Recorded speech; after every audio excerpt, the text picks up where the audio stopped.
Mari dapat batu motor. Ini dapat kerja batu rumah. Lepas kau.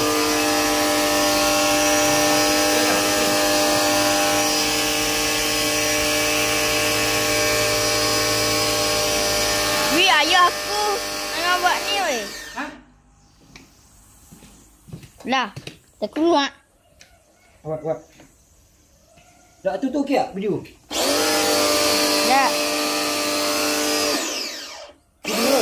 Okey, adik tengah rakan ni. Okey, ni ayah aku ni. Ayah aku tengah basuh apa? Basuh rantai rumah tok aku ni. Cuci rumah.